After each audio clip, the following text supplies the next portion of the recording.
আসসালামু আলাইকুম প্রিয় খামারি ভাই ও বন্ধুরা, আপনারা যে যেখান থেকে আমার এই ভিডিওটি আপনারা দেখতে পারতেছেন, আমি সবাইকে জানাই আন্তরিক শুভেচ্ছা এবং অভিনন্দন। এই যে আজকে আমি একটি ঘাসের জমিতে দাঁড়িয়ে আছি। এই ঘাসটার নাম হচ্ছে ইন্দোনেশিয়ান স্মার্ট নেপিয়ার ঘাস। এই ঘাসটা গরু, ছাগল, ভেড়া, মহিষ সকল গবাদি পশু এই ঘাসটা কিন্তু ভাই খেয়ে থাকে।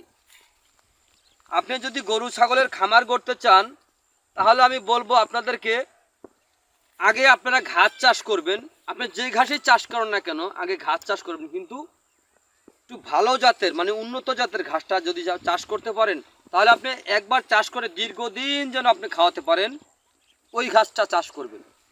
তো আমি আজকে যে জমিতে দাঁড়িয়ে আছি, এই ঘাসটা যদি আপনি একবার যদি জমি চাষ করে যদি রোপণ করতে পারেন, তাহলে এই ঘাসটা কিন্তু আপনার প্রায় 5 থেকে 6 বছর পর্যন্ত আপনি এই ঘাসটা কিন্তু গরু ছাগলকে খাওয়াতে পারবেন। দেখেন ভাই, এই ঘাসটা গরু ছাগলকে খাওয়াতে কোনো প্রকার মেশিনের প্রয়োজন হয় না।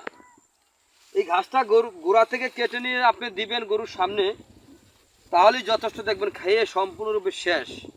এই যে এখানে যেই ঘাসটা দেখতে পাচ্ছেন, এই ঘাসটা যদি আপনি এখন গরুকে খাওয়ান, যদি একটি ঝোপে ঘাস যদি থাকে 30টা ঘাস যদি এখন বর্তমানে একটি ঝোপে থাকে, তো একবার কাটলে দেখবেন 60-70টার বেশি, 100টার বেশি আপনার প্রথমে আপনার গজিয়ে থাকবে। কারণ এই ঘাসটার গিটগুলি খুবই কাছাকাছি গিট। এই ঘাসটার কোনো বিচি হয় না, এই ঘাসটার গিট রোপণ করা হয়, মানে কাটিং, ওই যে গিট যে একেবারে কাছাকাছি গিট হয়ে থাকে এই ঘাসটার। তো আপনারা যদি, আমি আবারও বলছি ভাই, যদি আপনি খামার গড়ে যদি আপনি প্রতিষ্ঠিত হতে চান, তাহলে কিন্তু আপনার আগে খামার গড়ার পূর্বেই কিন্তু আপনার আগে ঘাসটা চাষ করতে হবে। তো যদি আপনি আমাদের থেকে ঘাসের বীজ যদি সংগ্রহ করতে চান, তাহলে আমাদের কাছে আপনার এই ইন্দোনেশিয়ান স্মার্ট নেপিয়ার ঘাস, জারা ওয়ান হাইব্রিড ঘাস, গুয়াতিমালা হাইব্রিড ঘাস, অজানা ঘাস, জার্মান ঘাস, সকল প্রকার ঘাস আপনারা আমাদের থেকে সংগ্রহ করতে পারেন। আমরা এই ঘাসের যে কোনো ঘাসের যেই বীজগুলো আমরা সঠিকভাবে বাছাই করে তারপরে আমরা সারা বাংলাদেশে ডেলিভারি দিয়ে থাকি। হয়তো অনেকে দেখা যায় যাদের চীনা মুখ আছে অনেকের, আসলেই ভাই আমরা এখনও ছোট, আমরা অত বড় কিন্তু আমরা এরকম ইউটিউবার হতে পারি না যে এরকম না এরকম। কিন্তু ভাই যারা কিন্তু দেখবেন, আমরা কিন্তু খুব ছোট এখনও, আমরা কিন্তু এখন এগুলা খুব ভালোভাবে কিন্তু আমরা এগুলা বাছাই করে তারপর দেই, যাতে একজন খামারি ভাই নিয়ে উনি যদি উপকৃত হয়, তাহলে যেন অন্য খামারি ভাই যেন আবার যেন এই ঘাসটা আমাদের থেকে নেয়, মানে বীজটা সংগ্রহ করতে পারে। এই কারণে কিন্তু আমরা পরিপক্ক যে বীজগুলো এগুলো কিন্তু দিয়ে থাকি।